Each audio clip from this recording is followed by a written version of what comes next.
Alright then, welcome. We're not going to hit this button since we're starting a new campaign here. Now, instead of going over here to the land of the rising sun, we're instead going to be here in the frozen east, in Muscovy. Their start position isn't quite as strong as in base game EU4. They only have two vassals, Rostov and Galich. Rostov only has one province. Galich has three, however, pretty disconnected.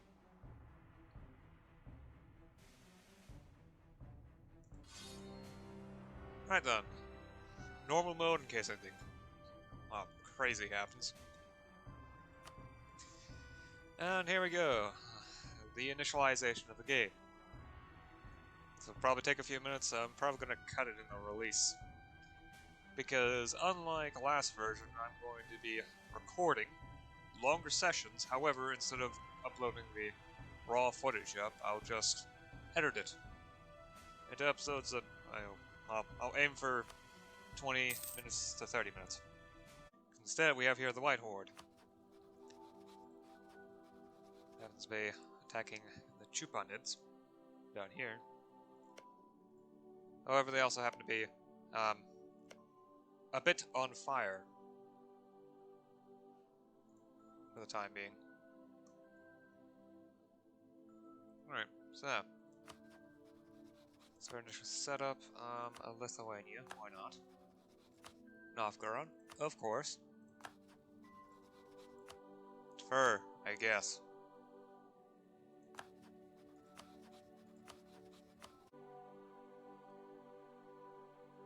So for our royal crown. The formation of Russia is inside the mission tree.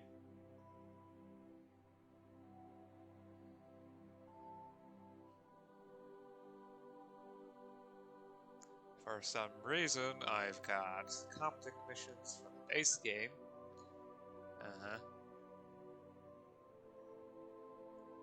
Ryazan, Muscovy, Moscow and Tver. Oh god. That's Lithuanian territory. Bryansk is a subject. Yeah, Sudstal. Yaroslav and Vladimir Sudstal. Novgorod, Beluzaru, Weston, Easton, Smolensk. Conquered Novgorod. All provinces in the northern Russia region. One of the following must be true: owned by Moscow, its non-tributary subjects, or open for colonization. And that's where I gain Russia. Become Russia.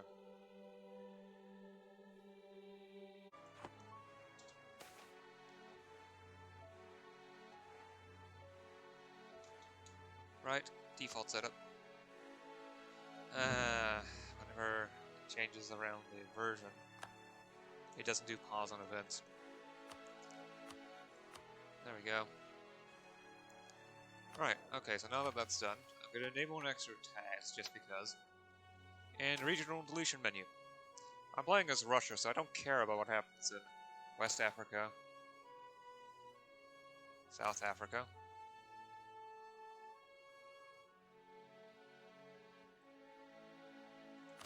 North America, Central America, or South America. That might actually make it interesting. I don't care about Arabia. I can leave that. And changing that might change too much stuff. Australia and Oceania. What do I care about them? Definitely should do Greater Russia. It's not like I currently am there. Southeast Asia, probably should maintain at least some of Asia.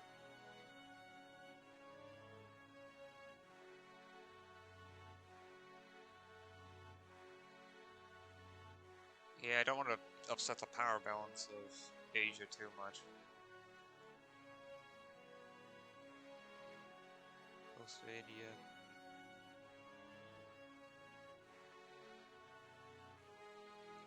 Then again, Japan's not too important, is it? Even if they do manage to centralize properly, yeah, that may take a lot of time anyway. Steps in Siberia? No. Coastal China? Oh. Removing China just seems like a bad idea. Same with Anatolia. Persia and Iraq? That might upset game balance too much. Yeah, there's countries that I'm going to have to deal with, and then there's countries that those countries will have to deal with. Anything more than that, I'm just going to cut off. So Americas and Africa are good ones. Eventually, I'm probably going to have to interact with China and Japan, and they're dealing with, yeah. Okay. Eventually, I'm going to interact directly with China. They're going to have to deal with what goes on in India and Southeast Asia, as well as Japan and Korea. So.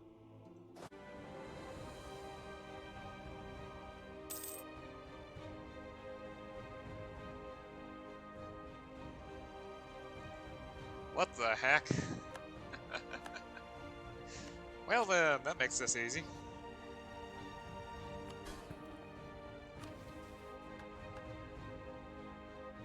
Subject is a junior partner. Consolidating integrations. Some religious vibes are no. Seek the blessing of home. Pilgrimage. Oh, thank you.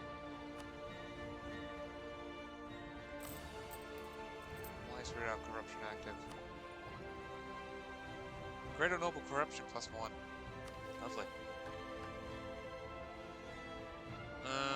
I think tech is too important to leave that out. So I'm gonna deal with that later.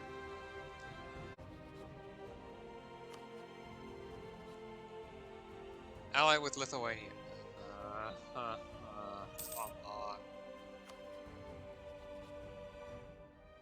So the two obvious targets, Ryazan and Starodub, are allied with one of my two biggest enemies. Joy. And with each other, so that's good too. And there's Yaroslava, that's, yeah, bad idea. And Novgorod is a bad idea as well. Smolensk. Just got attacked by Lithuania. Oh, I guess I can't do anything there.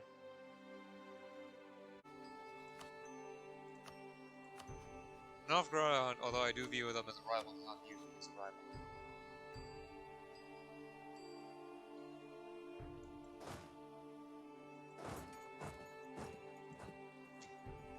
Okay, so Startup is the best option. Ryazan is in the middle of a war. Novgorod is dealing with rebels for the time being.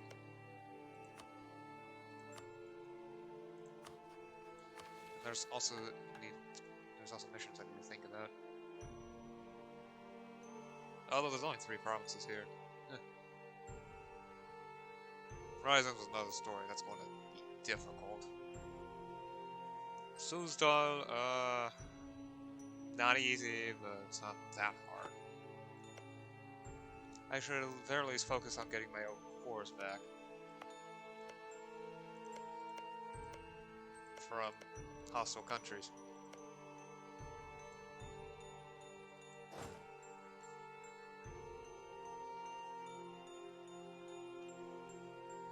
I need to take advantage of Ryazan's weakness. And I can't do that if I have to fight Lithuania of all people. Because there are various issues involved with that. Sure, I might gain more aggressive expansion if I conquer provinces from Ryazan when they're not co-belligerent. But I definitely do not want to deal with Lithuania. Dealing with Lithuania is just an awful idea.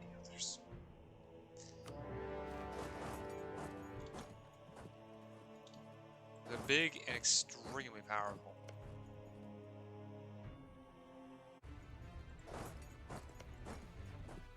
Want to convince province Ryazan too. And this province over.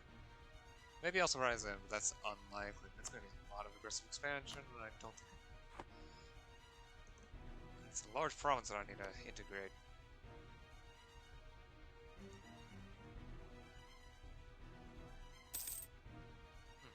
Yep.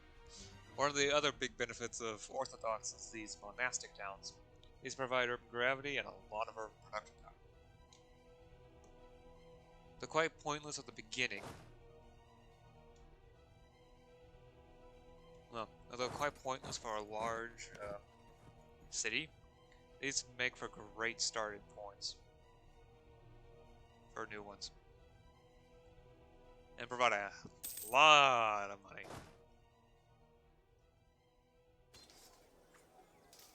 They also have one set of cavalry, however.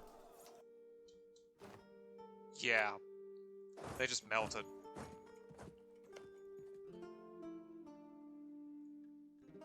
Hey, Galich, I need help here. Tver, you stay here. If they lock their moving to reserve...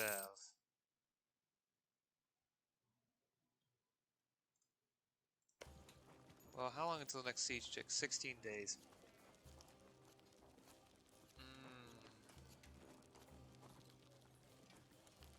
That's 21% on the map. It's not updated yet. Okay. Their movement locked. Good. And they got black flagged. Okay. And it just gained stability. 11 and 17 points per year. Yeah, I think that comment actually gave me 50 stat points. Country stabilized.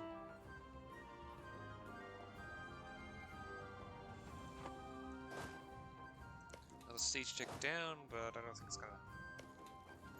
Not enough time for another one. Because it's 8 days, the battle starts. Probably going to win the fight. I've got better shock, as well as the terrain advantage, plus better discipline. So my troops deal more damage and take less damage. I don't have quite as good morale. That's... yeah. Difference is not noticeable enough. 1.86, 1.91. Okay, I actually have better morale. Who knew? Quantity ideas.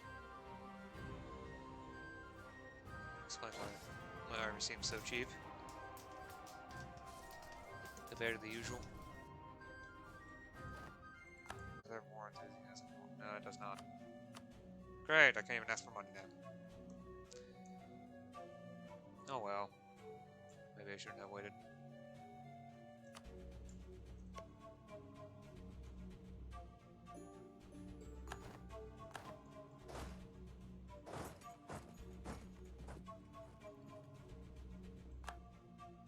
Alright, Novgorod actually accepts me as a rival now.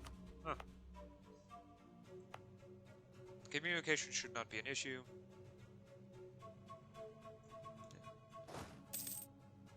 Tver can come in on help. More cavalry. Tver?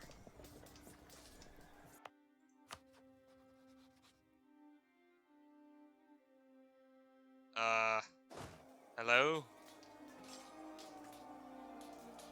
Aren't you gonna join the... There we go.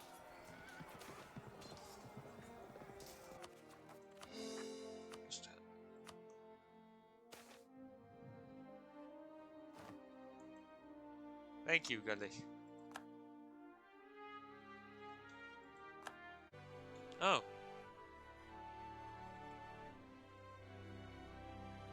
Has it been 5 years? No, 3 years, right? It's quicker with them. Right, cede provinces and give me as much money as you can. What's my relative war score with? Okay, that's the best I can hope for. No aggressive expansion, though. I won't have to deal with the months-long coring costs.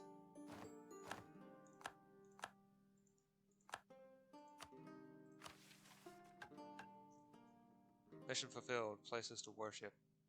I don't have advisors. So that's not something I'm willing to do. 100 chapter synod. Summon all the bishops of our nation together, create a standardized church liturgy, proclaim the inviolability of church property, and give church courts jurisdiction over their members. This will greatly strengthen the church in our country, give them the power to convert heretics and heathens.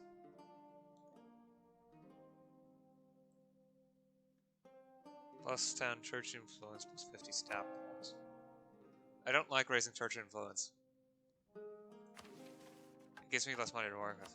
I might do it in the future, but for now, no.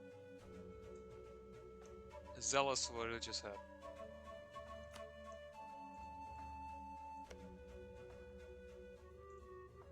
Oh, these are Mongol pretender rebels, huh? Yeah, I'm surrounded by Orthodox provinces, so I don't care. And as you can see, Lithuania and their subject Trakai have taken Orthodox as their Cretic faith. So they get all the bonuses, most of the bonuses. They don't get the missionary strength buff. And they also get reduced tolerance for true faith. Because now they have 2 true faith religions. Yeah, right between here, building up the road number here would be a good idea.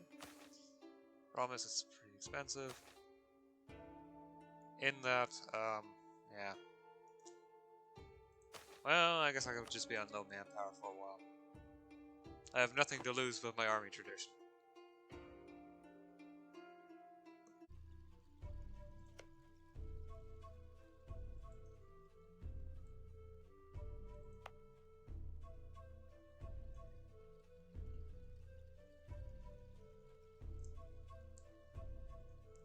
What's my subcontinent again? Greater Russia. So I'm gonna go compete with the Kipchak steppe. Well, the regions of the Kipchak steppe, Crimea, Western Russia, Eastern Russia, Northern Russia. Those are the regions within I have to compete for, well, stuff like all the centers. For stuff like production efficiency and whatnot. Novgorod has largest regional city and also minor center of production. So they're what I'm going to have to compete with in order to get a center for production, for goods produced. So definitely need to build up my city.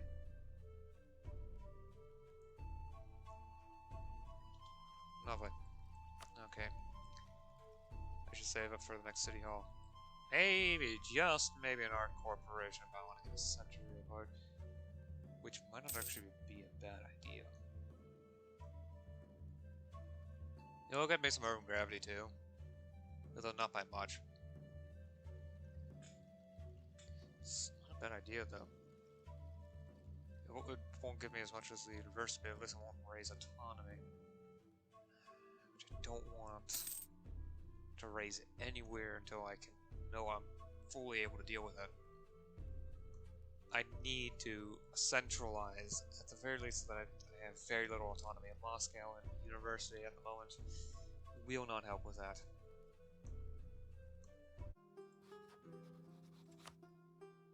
Lost the effects of manpower though. Right here, right now. Okay, so I'm going to be fighting 4 countries off.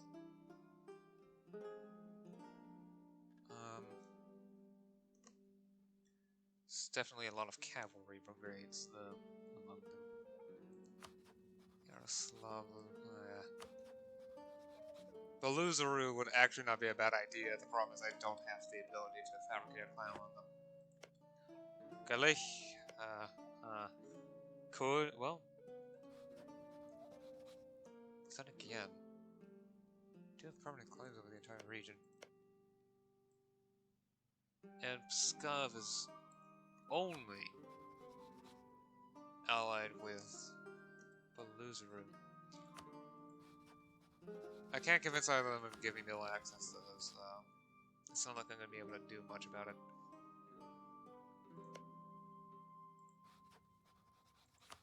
Unless Beluzaru believes that it would be in the best interests, or Pskov believes it would be the best interest to get military access to Novgorod.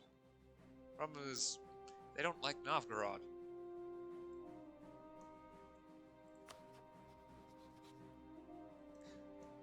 Huh. Alright, one of my vassals could do it. Okay, change of plans, we're not going here.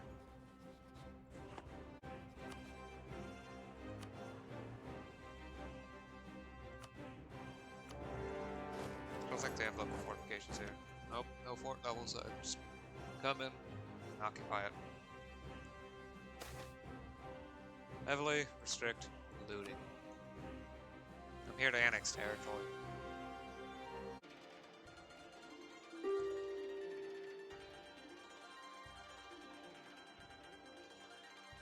No, thank you. Just, it would be so good to have them as a vassal.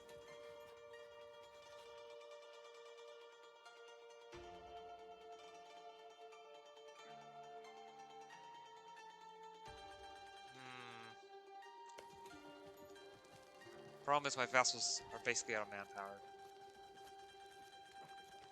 Oh, fine.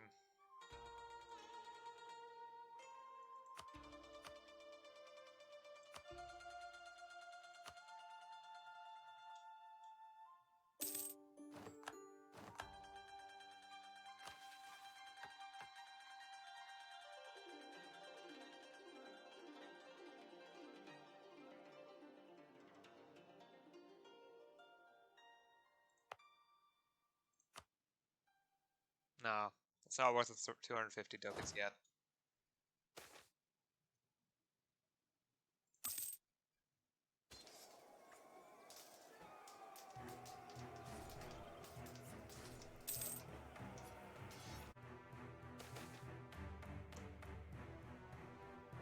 Ooh, hoo hoo. Yes.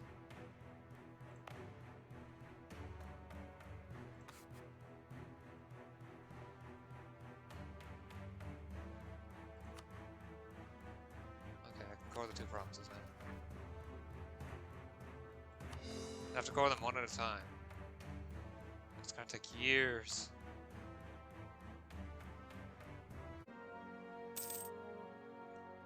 Alright, I feel finished for the day, but we can take a look and see how things are going.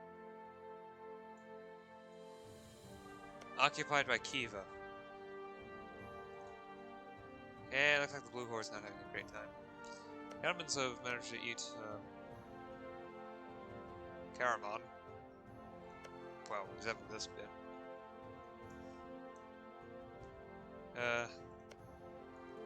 Yeah. The Ottomans are definitely growing. Fez is falling apart. Morocco is coming to the forefront.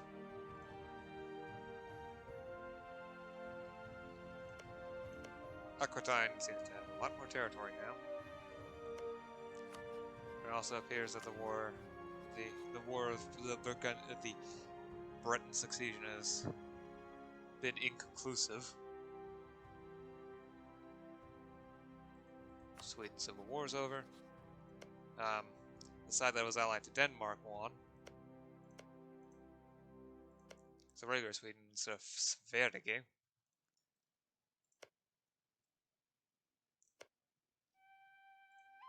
There's still some old Prussian around. Which is a Baltic culture just like Lithuanian and Curonian Localian. They split. Amenday splits up what later becomes, well,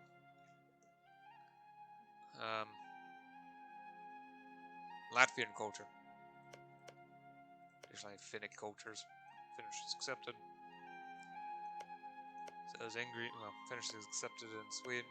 Ingrian is accepted in Novgorod, although Karelian isn't.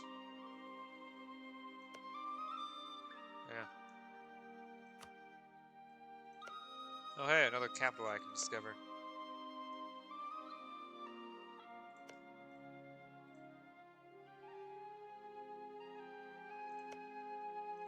So there's all wall down here, which has I mean, it is a travel country, but it is a very good city.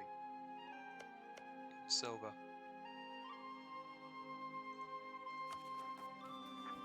Right,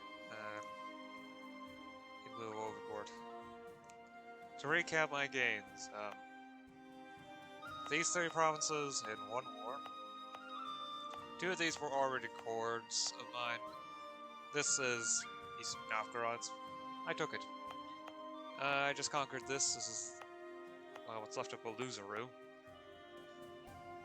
I'm fully aware that I'm probably mispronouncing how it actually would be in Russian. From the way that's pronounced. I just conquered it. I'm having issues with others here, though.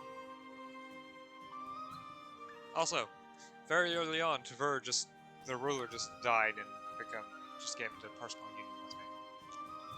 That was very lucky. So anyway, save the game. And I will see you all the day after tomorrow, since I'm going to be doing this a Monday, Wednesday, Friday upload schedule. So, I'll see you next time. Until then, bye.